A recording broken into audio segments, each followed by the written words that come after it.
Ladies and gentlemen, welcome back to the Rem and Sam podcast. We hate to start this off with bad news, but we'll just get it out of the way right at the top. There's no Sam this week on the podcast. So I know typically Tuesday nights is our little solo session. You know, we just go rogue on Tuesday nights, but is Sam's birthday this week. So, it's sad that Sam is out, but obviously for good reasons. The man is off celebrating his birthday and, the holiday as well, too. So it just, NBA finals are, I was going to say about to start, but we're actually I think we're probably about, 10-ish days from the finals. Next Thursday, I believe, is the start. So June 6th. It would be June 6th, regardless of how long the playoff series went. But obviously, the Pacers got knocked out by the Celtics last night at the time they were recording this. So on Memorial Day, which hopefully everybody did have a good Memorial Day. And the Mavs are currently trying to eliminate the Timberwolves right now, though the Mavs sweeping the Timberwolves. I mean, I don't think anybody would be surprised if the Timberwolves got one. And we're doing that. We're recording live during the game. So, we're not actually going live, unfortunately, but I've been locked in on the Kevin Hart alternate broadcast on ESPN. Shout out to Kevin Hart Unplugged. Shout out Harry as well, too. Is Spank the other guy on there as well? It's been on lately. Shout out to the Plastic Cup Boys, but I've been jealous of the Kevin Hart alternate broadcast. So we're just going live during the start of Timberwolves Mavs. Like I said, the game's just started. It's tied 10-10. So maybe if all things work out like they've been going the last couple of games, the Mavs will be able to close this one out if it's close in the fourth quarter. But that is not the only game that we're tracking in the background right now. And speaking of close in the fourth quarter, the Fever are playing the Sparks in Indiana. Only the Fever's third home game to start the regular season in the WNBA. But I really wanted to watch this game. It was going to be on NBA TV. I had make sure my schedule was clear to be locked into the start of this game. And I keep forgetting about the blackout restrictions. It got me a bunch over the NBA season. It took me a long time to remember that there are certain teams. And I forget as well, too, that NBA TV is, because it is technically like a national broadcast game, but they're just tapping into the local broadcast. So they still want you to watch the local broadcast on the local broadcast and not watch it on NBA TV. But unfortunately, I don't get the local, whatever the channel, the local Fever game would be on. And I saw as well, too, that for the Fever specifically, that they were extending what that local range would be. And they were including some markets in Iowa. And none of the markets that they expanded to in Iowa included the Iowa City market, which just makes no sense. Caitlin Clark literally went to school in Iowa City. So I get you're like, okay, the Iowa fan base, Des Moines, her hometown, makes a bunch of sense. Let's put the local games on in Des Moines. Nothing wrong with the Quad Cities, shout out. But I mean, Caitlin Clark literally went to school like a couple miles away in Iowa City. So it'd be nice if we could, point the satellite this direction and we can get this Caitlin Clark regular season game. Next time they'll be on ESPN, we'll be able to catch them. And FanDuel is running a prop as well, too, where if you place a bet, they'll give you like a free trial of the WNBA League Pass, which they did that for NBA League Pass as well, too, just to start the NBA season, which was super clutch. It's like, okay, it's super cheap. It's just a financial decision at that point to place the bet and get the League Pass here. It's just the smart economical move. So it'd be the smart economical move to scoop up the free trial of the WNBA League Pass. But again, even if we had the League Pass, that wouldn't solve our issue for tonight because the local games are still restricted on League Pass. So the Sparks would be included in that. And if it follows what the NBA pattern would be, I imagine the Sky would be in that. So we can't watch any Angel Reese games. We can't shout out Lexi Brown. We can't watch Lexi Brown tonight. Go up against Caitlin Clark. And we can't watch Cameron Brink as well either, which, speaking of poking around on FanDuel, shout out to DRF Sportsbook as well, too. We don't want to forget our partners. Shout out. If you guys are in Iowa, click the link. We can hook you up with DRF Sportsbook. But I was poking around on FanDuel looking at some of the WNBA stuff, and there was a prop that was for rookie of the year odds. Actually, you can't you can bet the individual players, but you can bet Caitlin Clark versus the field. And the field has been hovering around 5-1. And if you're betting the field, you're basically betting, Cameron Brink at this point and Angel Reese. And it's still early in the season if, one of the other rookies really goes on a heater at some point. But those have been obviously the two other stellar rookies besides Caitlin Clark to start the season. And, looking at some of I was looking at some of the advanced numbers for the early season WNBA, and Cameron Brink is having just a phenomenal start to the season. She's been, the two-way presence has been there. She showed some of the outside range. She hasn't necessarily had a great shooting night tonight, but still the two-way impact has been felt for Cameron Brink to start her career. And she's got the highest PER right now of any of the rookies. Like for the WNBA advanced metrics, like the win shares and all that stuff. She's was leading the crew. She's only 1 for 4 tonight. There's 5 minutes left in the fourth quarter at the time that we're recording this. Still 10-10 in the Mavs Timberwolves game. But the Sparks are unfortunately starting to pull away. And the Fever were pulling, the Sparks were up by, 8-9-ish for a lot of the first half. And the Fever came back in the third quarter. And Aaliyah Boston was in foul trouble for the first half. I was trying to follow the game, like the box score. So she only played like 7 minutes in the first half. And I was seeing some of the stuff, and I'd be curious to go back and watch to see if they were, moving Caitlin Clark off the ball, playing through Aaliyah Boston a little bit more in that third quarter. Cause that combination is definitely how that duo fits together is going to be the thing to watch. And the 3-point shooting with Caitlin Clark as well, too. Like that's going to be the thing that has to start to go, because she's been pretty good at getting to the rim tonight. She was 3 for 4 before we started recording. There, a little bit before we started recording this from the 2, but she was like 2 for 7 from 3. And she's currently 3 for 9 from 3, 6 of 14 from the field. So 3 for 5 from 2. And she's been getting to the free throw line as well tonight. So, the pieces are still there in play for Caitlin Clark. But regardless, again, you can still make money on the WNBA. So there are some juicy other rookie of the year odds. If Cameron Brink had like a stellar performance head-to-head against Caitlin Clark tonight, that would have been key. And this is not their first time that they played this season. They had a matchup earlier, just a couple days ago. And that's only the Fever's only win of the season actually was against the Spark. But the Cameron Brink rookie of the year odds were interesting. And I think she was around 3-1. So if you're thinking Brink is going to be able to sneak by Caitlin Clark and get the rookie of the year, then that's the best way to bet Cameron Brink. But Angel Reese was 12-1 on her own, just if you wanted to bet her straight up. So I would say, okay, and Cameron Brink is live during the game. She's moved to plus 750. Angel Reese 13-1. So yeah, makes sense. The box score is definitely going to look good for Caitlin Clark tonight. 21, 5 and 4. We mentioned the shooting numbers already, but again, those other rookies have been hanging. And I know that it's not like the Caitlin Clark, again, the 3-point shooting has been up and down to start. I know the Fever's win record hasn't necessarily been there, but it's not like comparatively amongst the other rookies, the Caitlin Clark thing has been to the point where it's, she's obviously still the favorite for that award. But I think the other two are definitely still in the mix. And I think Cameron Brink as well was like second in blocks per game for just the total league, the WNBA. And when she was in the draft, everybody's like, oh, is she like Gobert for the WNBA with the shot blocking and the rim protection, but also has the perimeter stuff. And again, she's really flashed the perimeter threat to start. And that is, I don't want to say like Jaren Jackson, because it would just be the shot. I think she's probably actually a little better at not drawing fouls than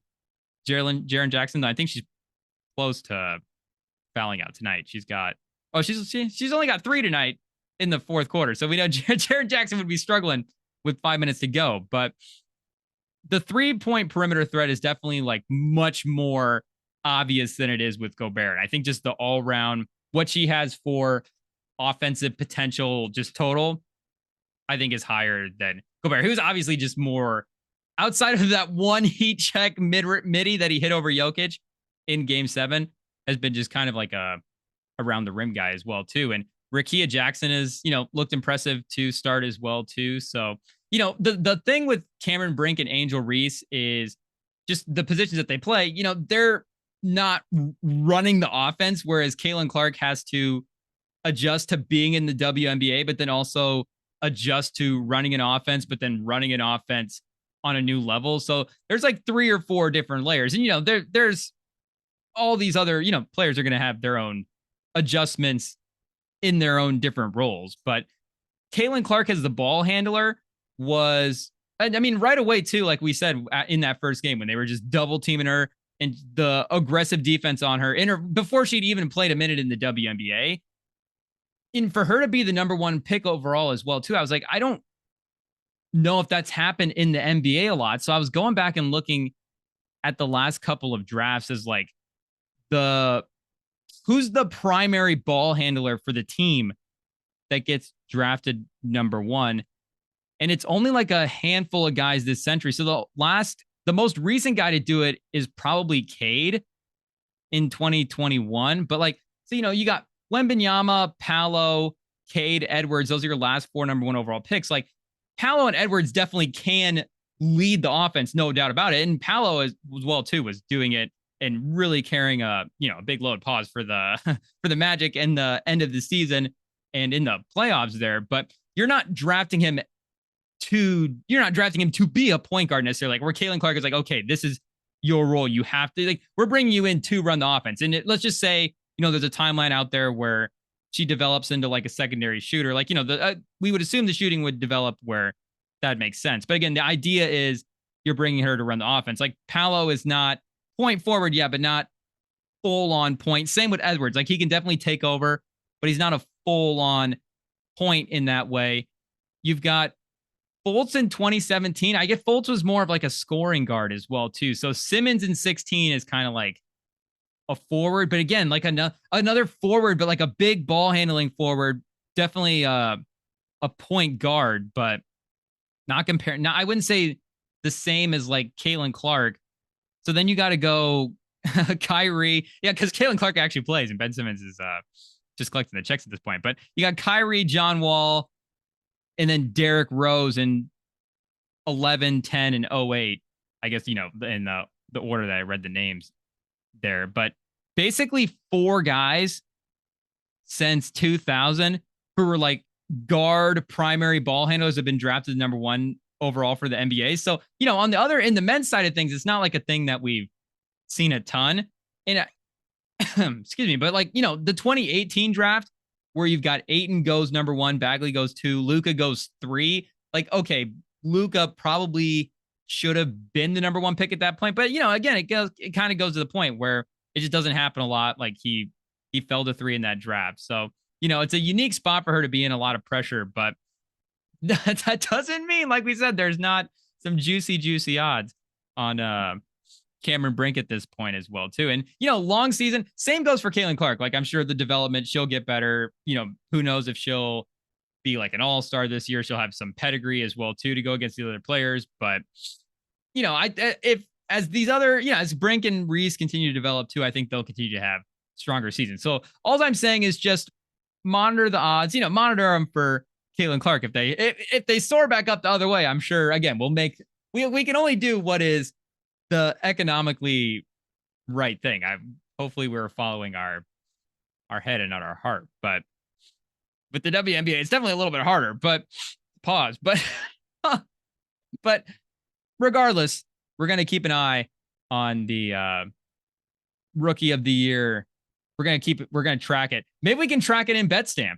If you guys want to click the link in the description for BETSTAMP. But we probably should have mentioned this off the top before we mentioned anything, basketball on the court. But off the court, quickly, and again, we don't like always get super serious on the pod, but we do have to say rest in peace to our guy, Bill Walton, who passed away. And again, I think this was either yesterday or Sunday, but within the last couple of days, the big man, Bill Walton, has gone above. And, like a guy like me, like obviously you guys are, if you're watching the video or, you can probably hear the Youth and Boy voice, but if you're listening to this, like, obviously I didn't watch Bill Walton play and like can talk about Bill Walton in that kind of way. But Bill Walton, as being a guy that was a commentator as well too, and just being like a prominent figure was, I think a guy that was super relatable to just a bunch of generations. And for me as well too, he's always been kind of a unique player for me because so when he retired, and I guess I don't know if he was into this when he was playing, but I know definitely after his playing days, Walton was like super into cycling. And there's a couple of other NBA players as well too that are super into it. I like Reggie Miller.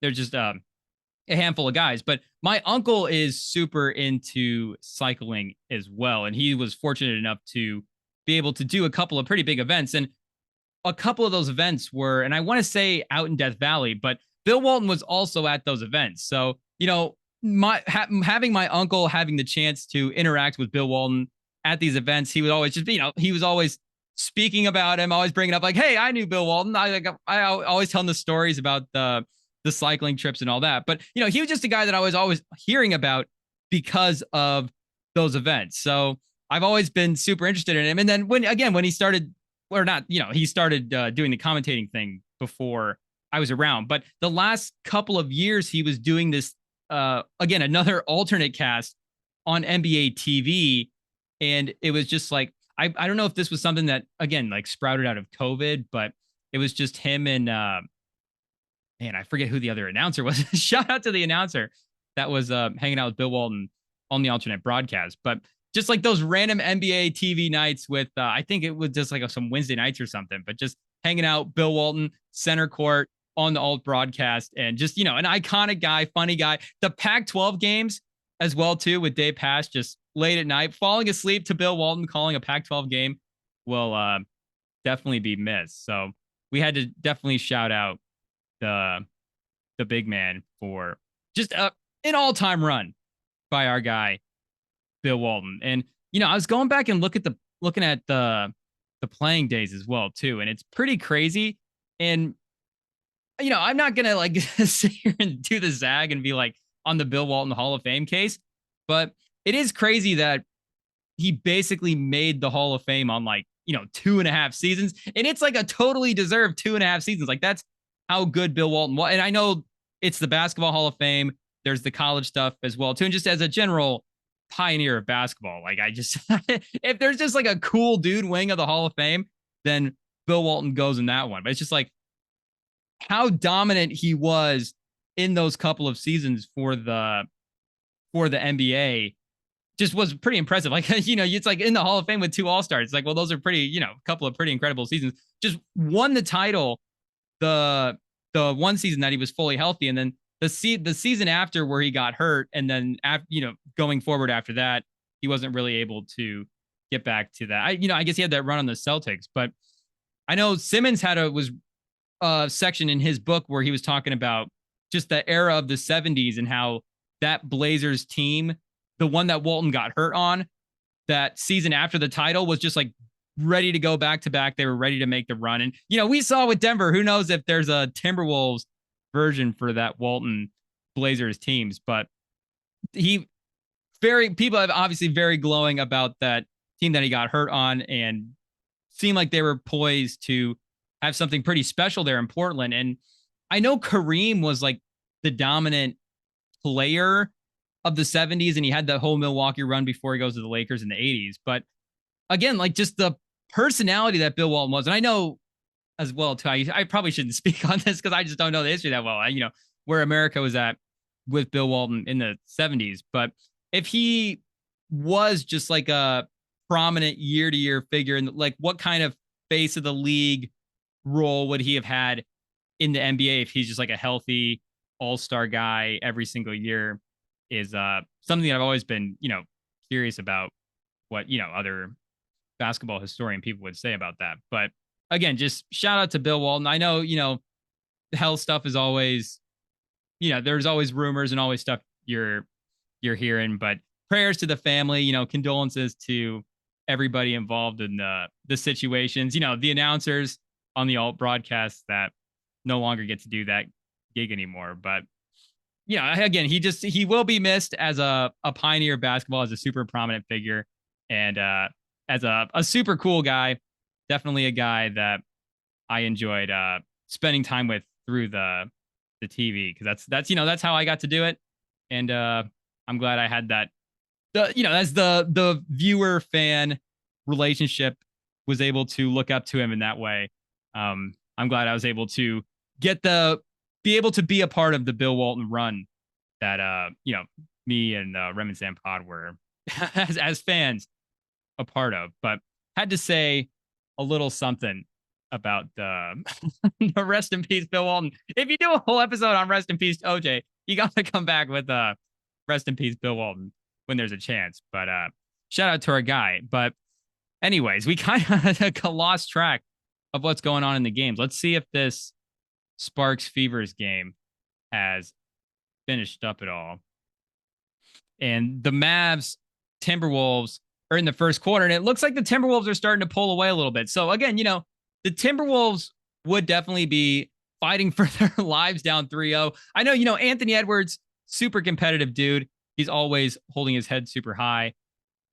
Pause? Do we have to pause that? I don't know. But yeah, he's saying that they're trying to make history. We're going to be the first team to bounce back from the 3-0 deficit. It's always hilarious when they throw up the graphic, and every year just it gets larger and larger as well too. Because assuming the Mavs win this series, it'll be like 155-0 for the teams up 3-0. So I mean, I guess not. I don't even know if this is a hot take, but like I would assume at some point, assuming the world just keeps going on and on and on, that a team would eventually bounce back from a 3-0 deficit. And maybe it's a injury thing as well too, because I'm trying to think, like, in the college we saw the 1 versus 16.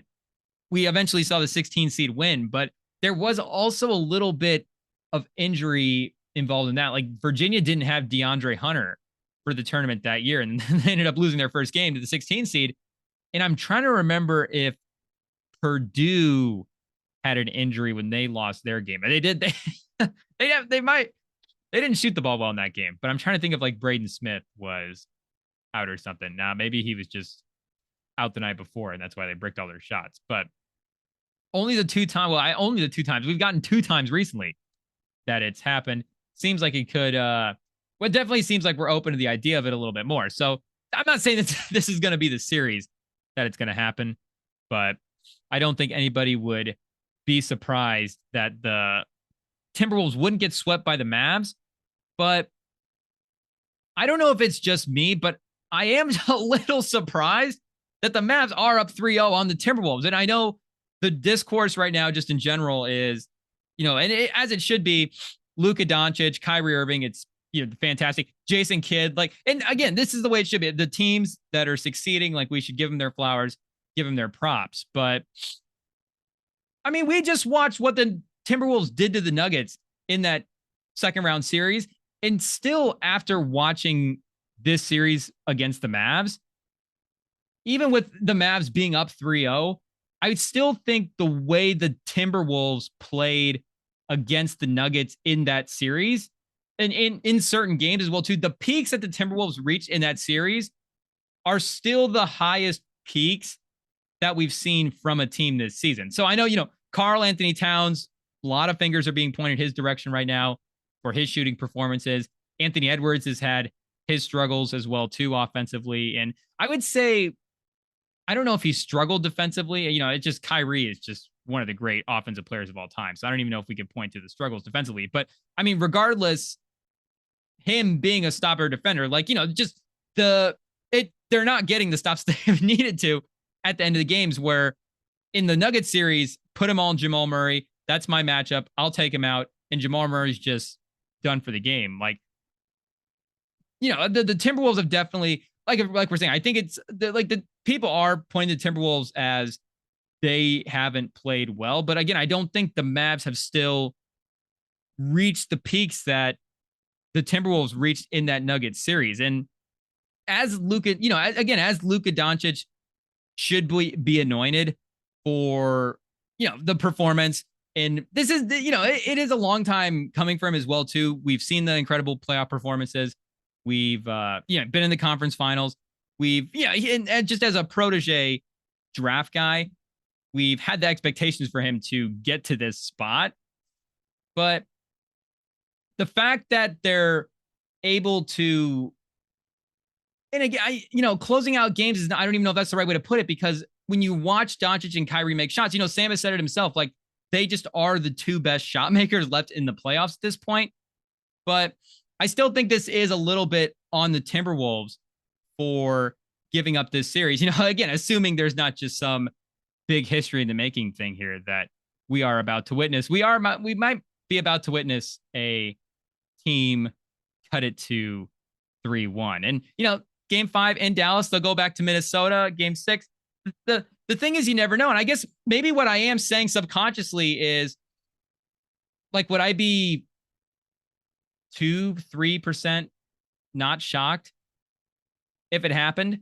Because, so last year when the Celtics go down 3-0 versus Miami, it's like, okay, I mean, the Celtics team is clearly good enough to win each individual game. So could they pull off the 4 games in a row? Like, you never know. Like, could Tatum get to that level? So, the thing with Edwards that I guess has been a little surprising in this series has been that against the Timberwolves, not just the defensive, not just like the play on the court, but the mentality thing from Edwards was the thing that just really stood out as, oh, that's what he's got over everybody else in the league. Because, we've time and time again have hyped up the amount of basketball talent in the league. And I still think that on the court, Shea, Doncic right now, there's just, there's other young guys where it's like, okay, I still think the conversation is there skill wise, pound for pound, like what they can do on the basketball court. Like, I don't know if Edwards has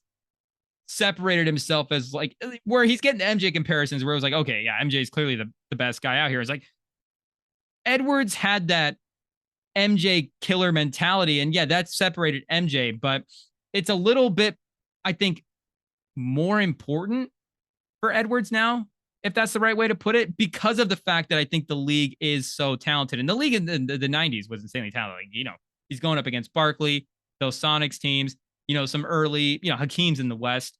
He's got the Knicks and the Pacers, bad boy Pistons, early on that he's not able to get through in the East. It's not like it's not, I guess maybe we'll should we do a side-by-side year Hall of Famers, see which year in the 90s had the most Hall of Famers, like currently playing at their best, and if it matches up now. But again, I think the mentality thing is a little bit important because, you just got, you got Jokic, Shea, Doncic, potentially Wemby, LeBron and Davis, like all leading teams in the Western Conference. These are all on the court guys that are going to be able to do what it takes to get to the next level, win the championship. So, I think to me, this Mavs Timberwolves series is a lot more like kind of like the Nuggets Lakers series, where again, I think the Lakers are got to be one of the teams in the playoffs now, and maybe the Suns. Like, I think there's a couple of teams, the Nuggets are kind of looking at this going like, we are a little bit closer than we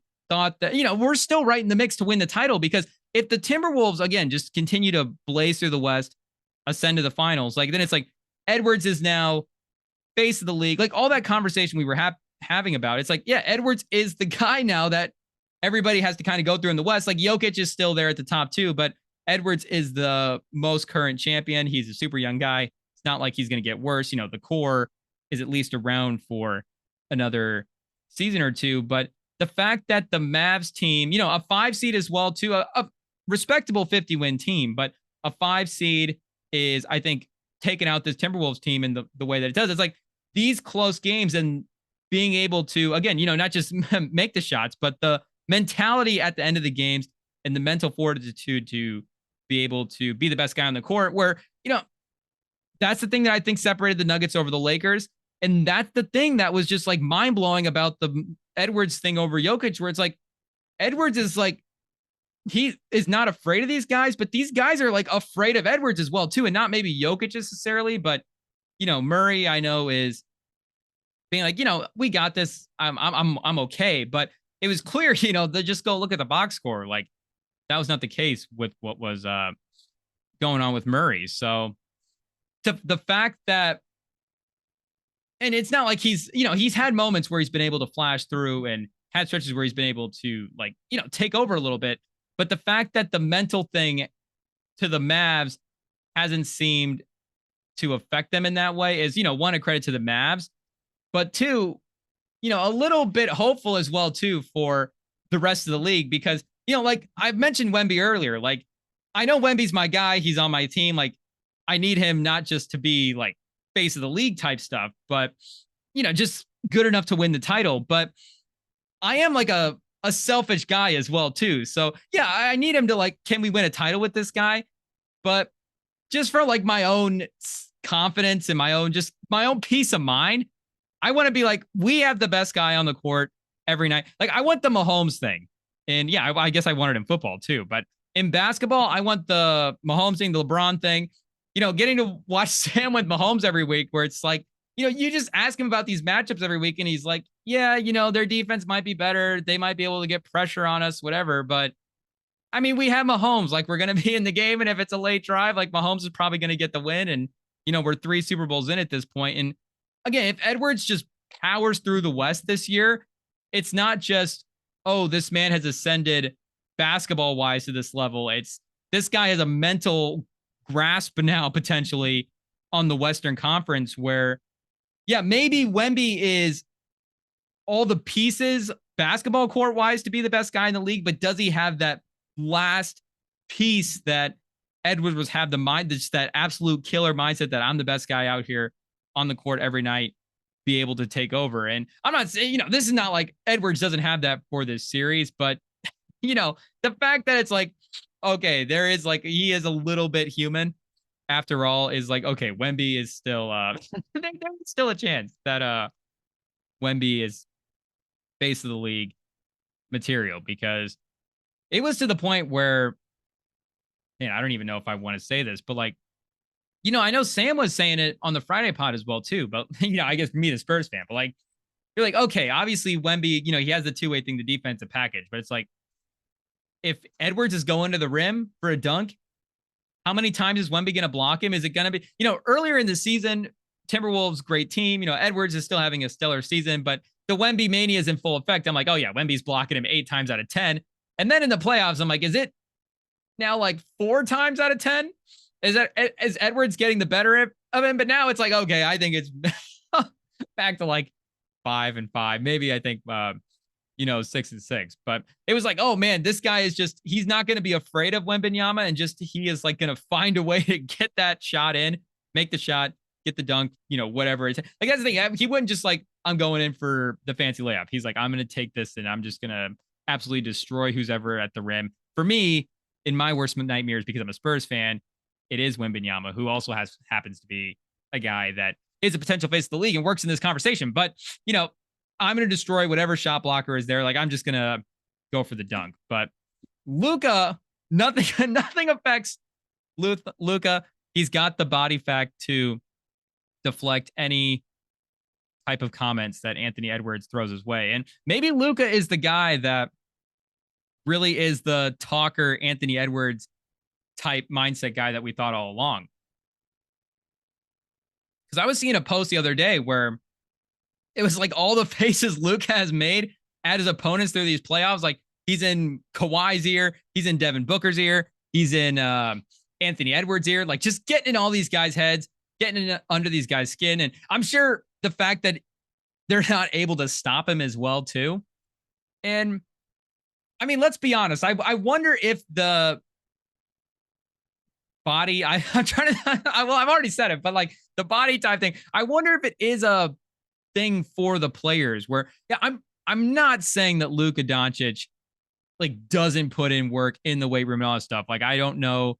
I haven't dug into the pieces and the beat writers in the Luka in that way to figure out if Luka Doncic is putting in the work in the gym like that. But just seeing another guy where it's like, okay, I know what it takes to, not just be the player I am, but to look the way I do and to be athletic the way I am, and to have to build what he built. And if Doncic is just dominating, looking like that, like I wonder if that is a thing where players are like, this is not fair. Like, I'm in the the time spent is greater for me, and I wonder if just it rubs the players the wrong way. Pause. But a live update on the Fever Sparks game. We had to pull it up on the second screen because it wasn't loading on the first one, but it did go final, and the Fever were unable to pull it out.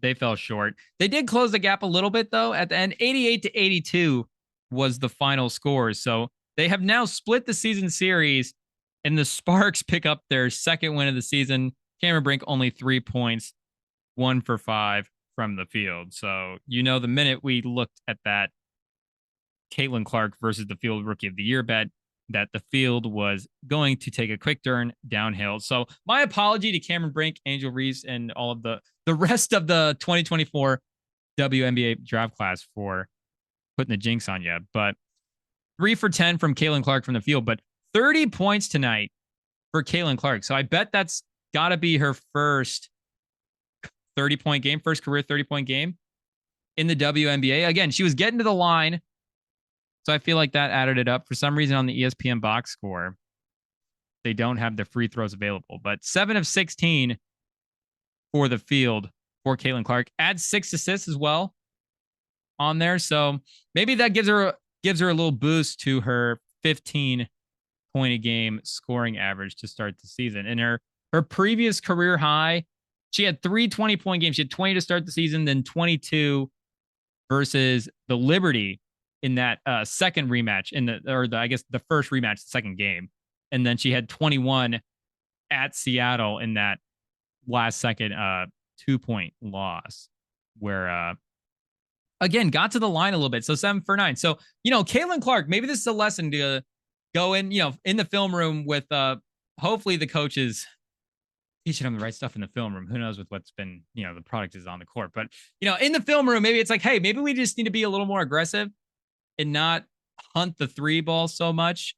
In the last game, the last game, I guess, was the one that she turned her ankle. I was going to say she only shot 5 threes in the last game, but she's been 7 or more in every game. And again, you're not going to not want her to shoot, but an 8.7 average is like, just be aggressive a little bit. You're getting to the line, easy points. You're, if you can get into that midi and get the floater, but it looks like, you can get to the rim a little bit as well too. And you're in certain matchups, you're being successful at, like, again, Cameron Brink is a stellar defensive player, like to start a career, but she is a rookie. She's not experienced as, Alyssa Thomas, Breanna Stewart, some of the the monsters that she was going up against to start the season.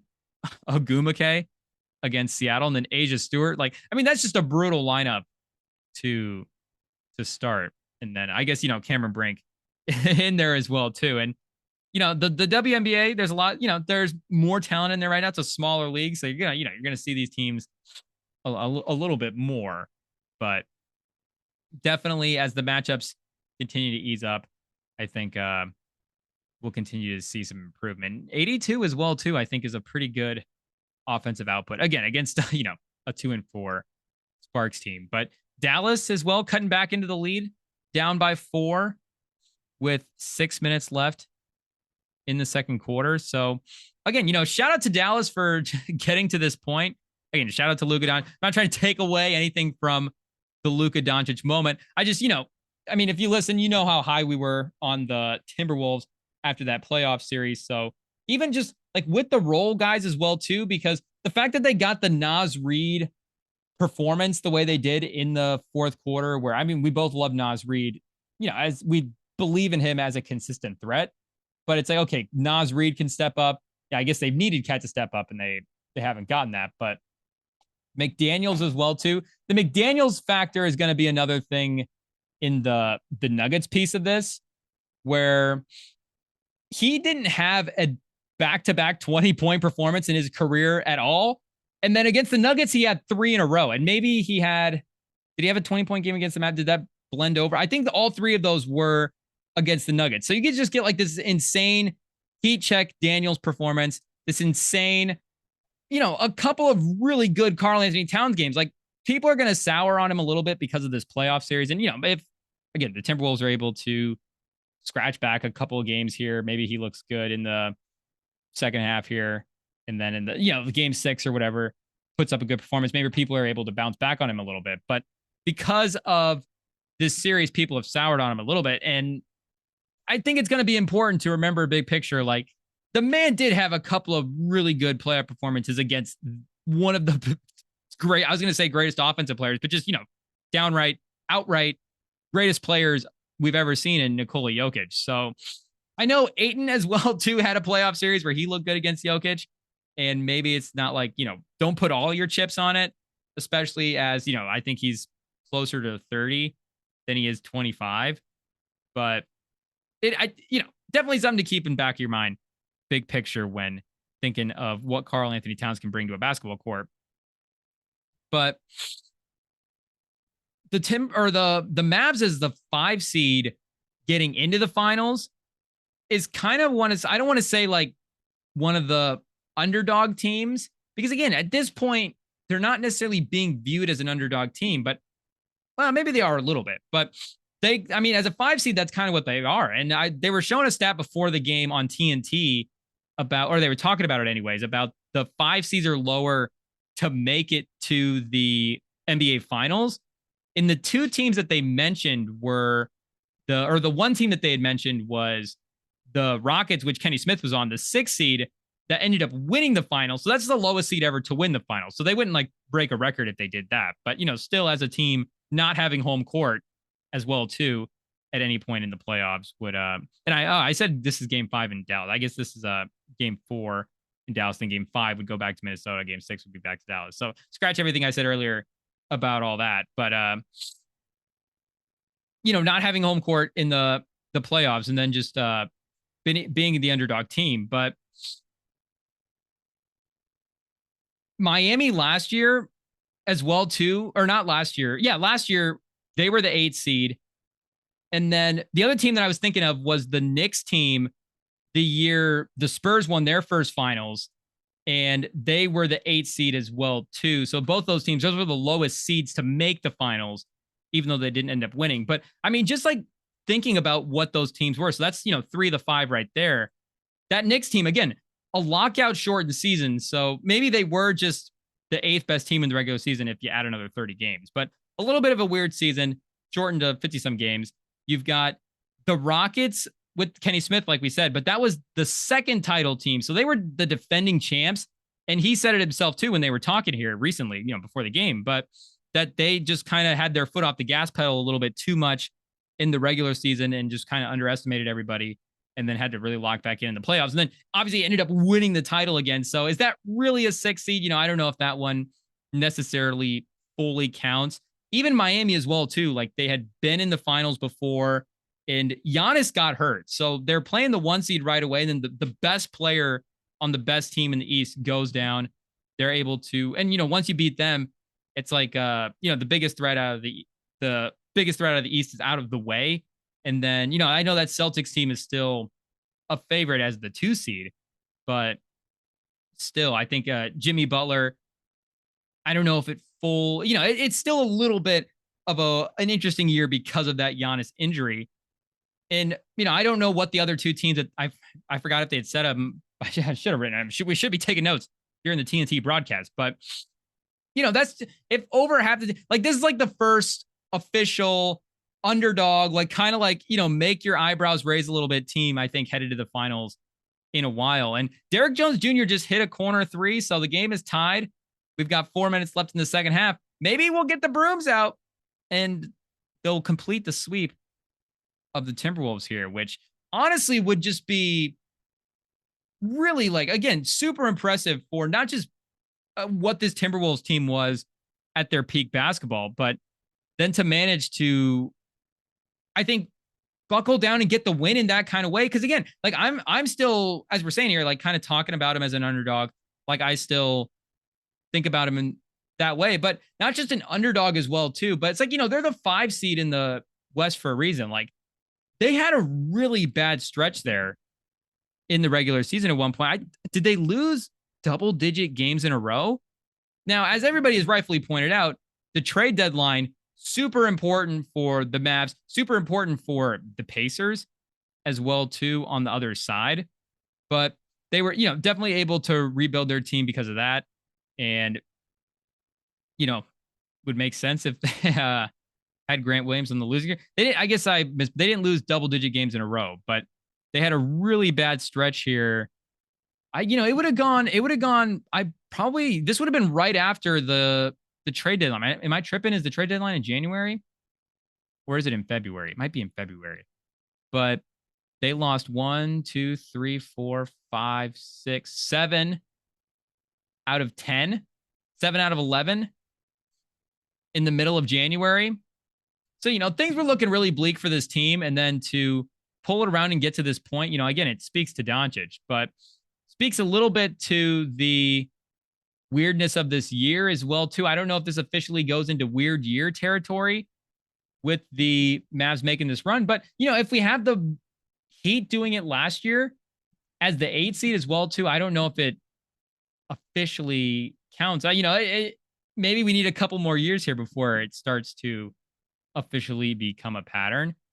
But, this is the first, okay, this is kind of fun that this team actually ended up in here, because even like that Mavs Dirk team in 2011, they were the 2 seed in the West, the 2 or the 3 seed, maybe tied for the 2 seed, and then ended up being the 3 seed because of a tiebreaker. But, and this team as well, too, was a 50-win team. So in the record books, they're going to get that achievement, but they were right on the 50-win mark.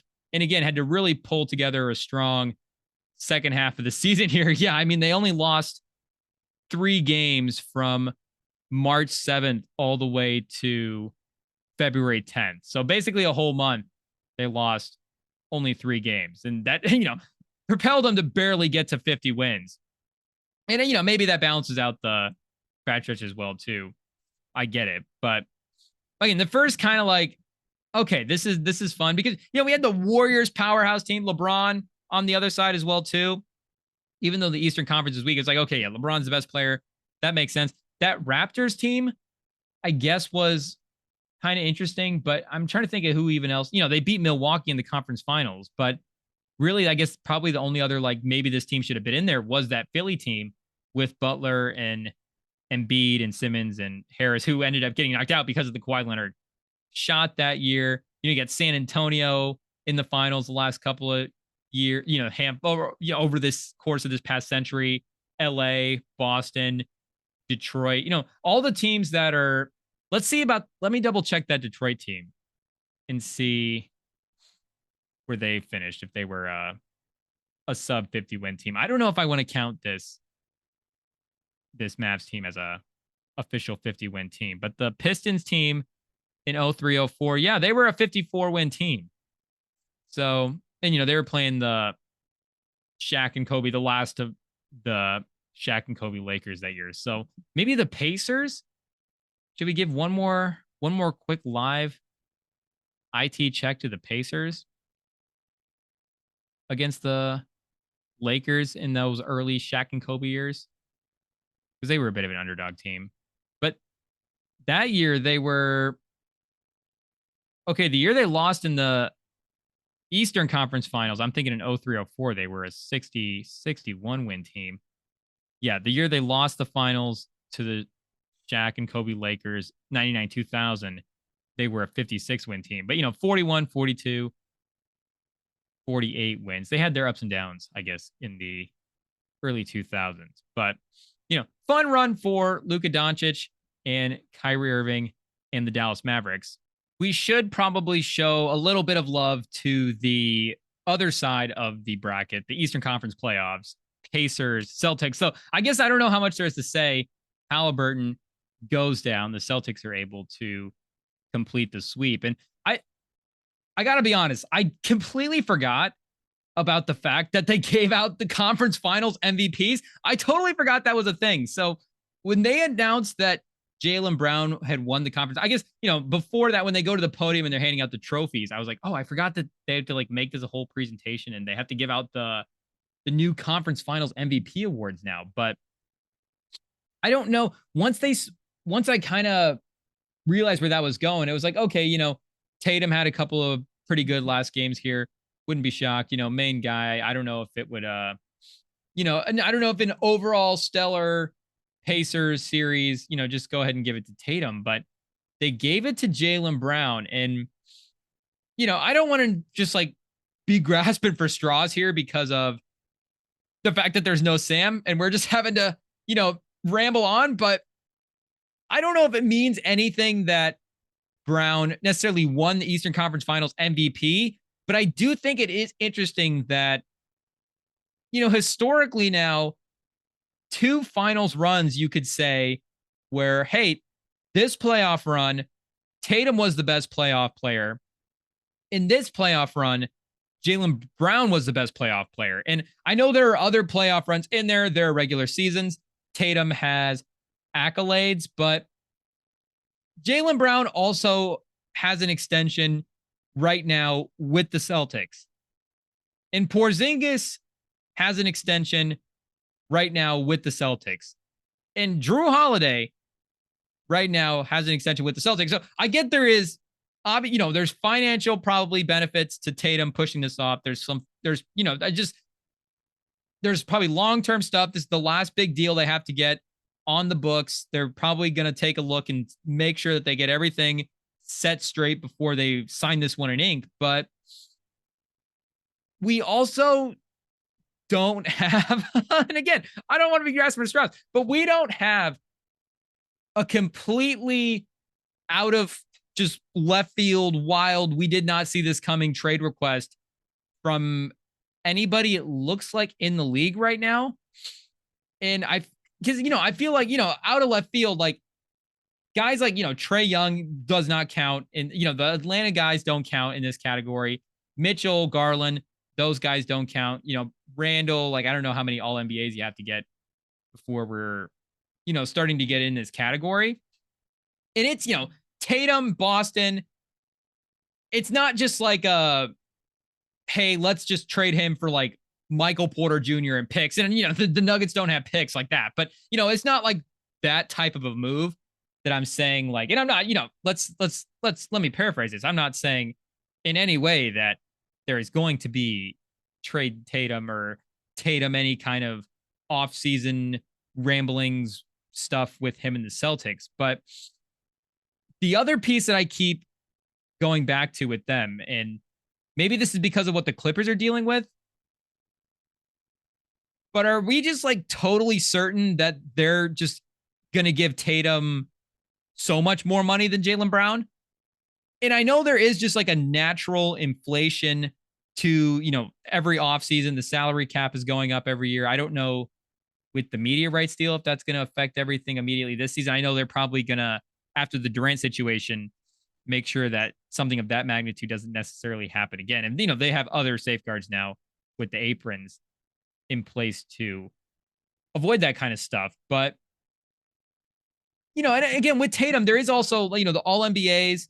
There's some accolades that just, it's not just like, hey, he deserves more money, but it also like physically is like he is capable of earning more money because he is on first all. Like we're going to see it with Doncic and Shea with their upcoming extensions. I think Doncic was close to $400 million total on this next contract. And, the numbers we're going to be seeing is through the roof. So, if I probably shouldn't just throw out a number there because I don't even know if the number that they're like, I don't know if Tatum is even capable of getting like $13 million a year more than Jaylen Brown. That would just be like an insane jump as well, too. Maybe even like 8 or 9 million. But I wonder for the Celtics front office, and not just for the front office, but I wonder for if there's like a morale of the team thing as well, too, that they have to keep in mind. Like, is there a number that's okay? Tatum is capable of making this much more than Jaylen Brown, but is that the smart financial thing to go? And again, the numbers are getting so just through the roof right now, not just all-time high for basketball, but, for athletes, what the NBA players are making, the star players as well, too, is just astronomical. But, so maybe Tatum is willing to cut back on a couple of those dollars, and maybe this is no issue at all.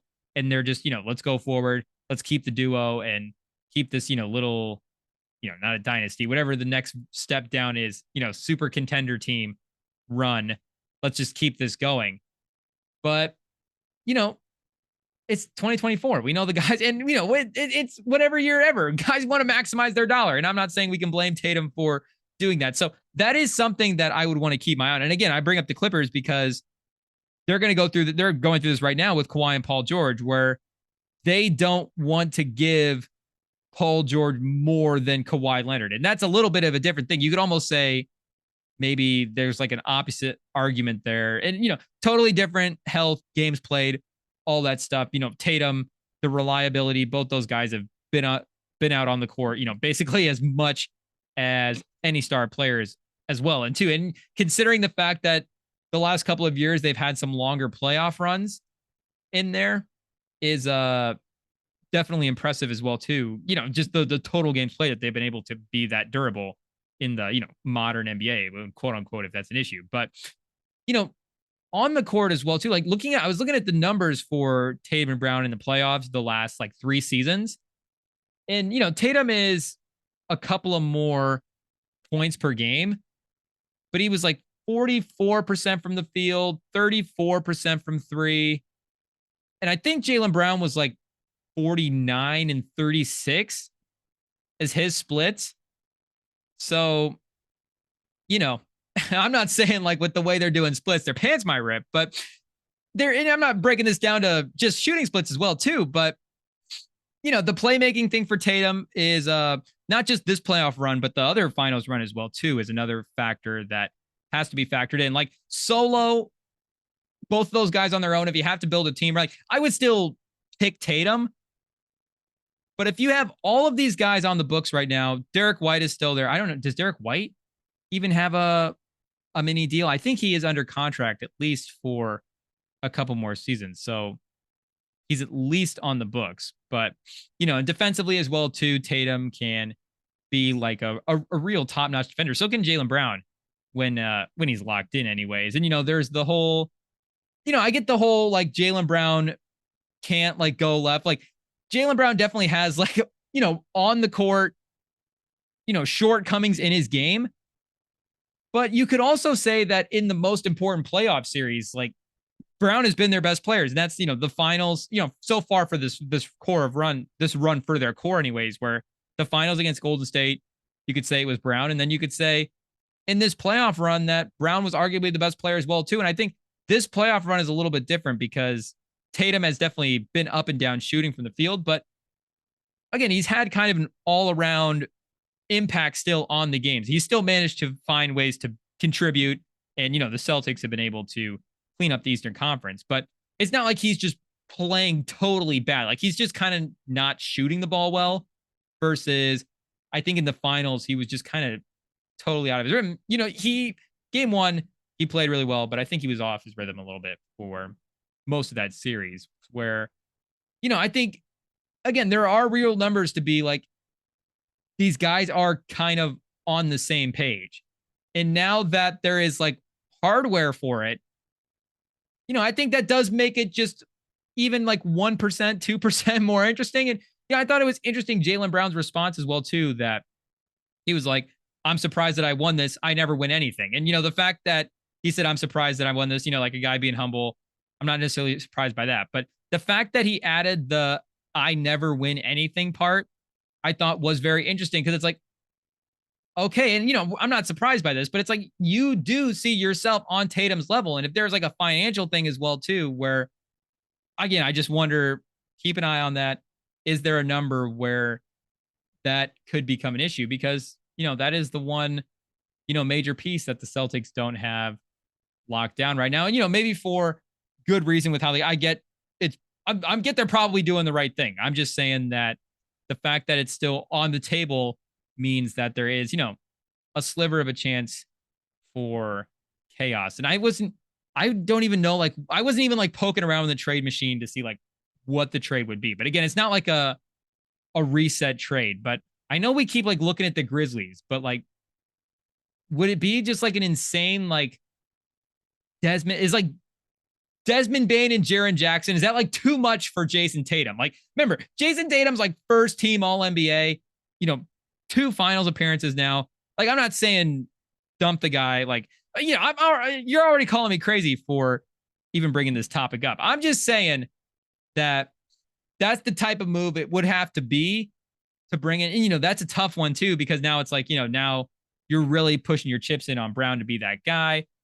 Those two guys, I think, bring added depth. And, I'll admit, like, I would rather have Tatum than both of those guys if that's what the trade would be. Maybe you say both those, again, from a depth, whatever, it's too much, but I do think I still would rather have Tatum. So it's a tremendous type player that would have to be on the move. Let's pull up points per game and just take a quick glimpse. Like, what if Zion was like a little bit more healthy? And then, he's probably not tradable, but is it like that type of guy? Like, it's not Butler.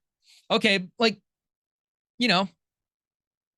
what if it's Giannis for, what if it's that type of move where Milwaukee's like, we might be, it's a little DeRozan for Kawhi-ish, but in that same vein, it's like, hey, we're still bringing in a guy where we know that we can build a title team around this guy. And Lillard, Tatum, I don't know if that's the combo going forward. I don't know how you feel about the depth around that group compared to the depth around this Celtics team. And, what other Celtics teams have had around him as well, too.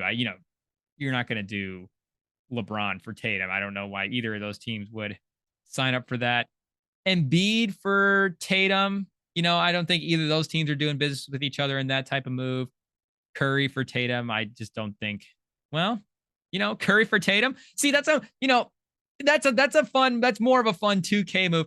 This is definitely have to wait for Sam to revisit this type of topic and to wait to see, what happens in the finals as well, too, because I think by the time Sam joins us next time, I think a finals game will have been played. You guys are about to go on the Rem run right here of pods. I think we got 3 solos in a row coming up. We've got this one, and then so the first finals game, next Thursday, and then Sam will join us again on Friday. Maybe we'll book a guest for somebody to chat with for one of the upcoming ones. But I'd be curious what Sam is going to say. Sam is going to shoot this down right away and say there's no chance and say I'm crazy, of course. But I wonder what he would say about where those guys stack up from a dollar amount perspective and what the Celtics should do to make sure that it's fair both ways. And again, maybe Brown is able to look the other way and go, hey, it's business of basketball.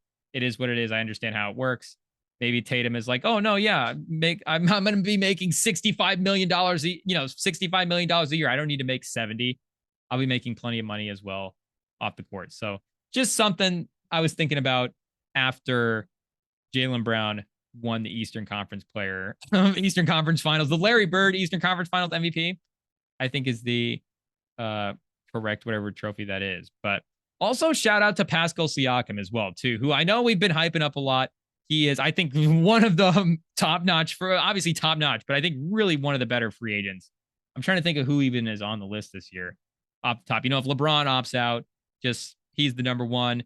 Paul George is, from a fit standpoint, everybody, and, from a talent standpoint, everybody's going to want him as well, too. But, like we said with Sam, I think if you're a contending team, Siakam for George, depending on what the price, it's just an interesting conversation to have if you're a front office. And I think, especially for a guy as well, too, there's always a couple of guys that, I sound like Collinsworth. Here's a guy that just, you get a couple of guys that make all NBA a couple of years, but they don't like get the respect of being an all NBA guy. Like Sabonis is kind of going through this right now where he's getting snuck on these third teams. And to see Siakam still lead a team without Halliburton and have stretches where, there was still definitely moments where it's like, okay, we could, use a little bit more scoring from Siakam here, as especially at the end of games. But there was also moments where it's like, okay, as a bucket getter, you can see why he's on this all NBA level. And he is, in the Eastern Conference semifinals, going toe to toe with the number 1 seed in the Eastern Conference. And if he has another guy around next to him, you can see how that could definitely be a deadly duo. So the Pacers have already said that re-signing in Siakam and locking him down for the future, the immediate future here anyways, is the number 1 priority for this team headed into the offseason. I would definitely agree with them, which is why Siakam is also probably not being floated out there as well too as a name that is going to be super available on the market. Like we were saying, where maybe Paul George gets some upcoming drama. But like I know Emmanuel quickly is, I think maybe he's like a restricted free agent. We'll go through the rankings, the ESPN rankings, and report back. Because don't worry, we got plenty of solo episodes on the horizon to report back about the upcoming free agency. But shout out Siakam, man. Fun series to watch him play. McConnell as well, too, showed up. Nembhard just, this game of his life. And was that game 3 when he put game 2 or 3 when he put up just like 40 point, 35, 45, just going insane. So, they were definitely, and then like how they lose Halliburton, but also Halliburton had his moments where he's playing well, but not necessarily being super aggressive. So it's like, okay, yeah, it's Nembhard that's the one that's going off, but also Nembhard is giving you offensively more than what Halliburton was giving you in the series. So, it all kind of balances out, and the Pacers team was still able to, in a sense, be competitive against this Celtics team. But again, Celtics got the brooms out, and we are on the verge of 2 sweeps. It's tied 49-49 going into, or it's in halftime right now. Shout out to the TNT crew inside the NBA. We already talked about it, but I get nostalgic for it every time I watch it. I'm cherishing every moment, and I'm very happy that next season we still get the TNT thing going on, because I thought with the media deal and all that stuff, I thought we were just like quitting cold turkey, done after this season. So I was like, oh man, I gotta like record all this stuff, try to find all the TNT recordings I have, compile everything, let's put it on hard drives, bury it in safes, because it's gonna be precious stuff. Can we get it uploaded on some back secret YouTube channel? Maybe the I'm Not Inside TNT channel. Shout out the I'm Not Norm channel, and the rest of the, I think there's I'm Not Rodney, I'm Not Don Rickles. Shout out to that section of that side of the YouTube algorithm. But maybe but we will still get one more full season of the TNT crew. So if I read that correctly, if not, slide in the DMs and ruin my day and let me know that this is going to be the last season. But I'll still be locked in for the, I guess this could be it. Honestly, this could be it for this season. You're realizing you're watching me get sad live on the air as TNT winds down for this year. See, I'm already getting, this is like a practice run for next season when we're in the conference finals again and it's going to be done. Can they do some kind of like alternate cast of the game? Is that allowed? We're like, it's not like, can they do it like a where it's like they don't actually show the game, but they're just like live broadcasting the game? Just go on YouTube during the game and talk during the finals. Like, I just want to get as much more inside the NBA as possible. Pause as the little time they have left. But shout out to the crew. If they ever need a platform to, express their thoughts, make no mistake, the Rem and Sam podcast will gladly welcome on Charles Barkley and Kenny Smith. So hopefully the word gets out.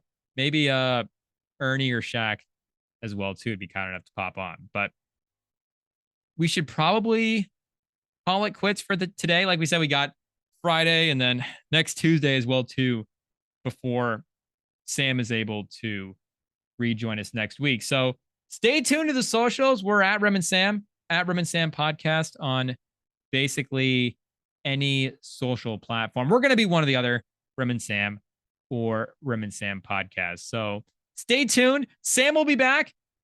Follow the socials just in case we have a guest. If that, the anticipation's killing you guys, or the chance, I'm not even saying a mystery guest, just the chance of a guest. We're teasing the chance of a guest. Will we reach out and contact, and contact anybody for us to talk to in the next couple episodes? We'll get IT on it and see what happens. But thank you guys for listening. Have a good night.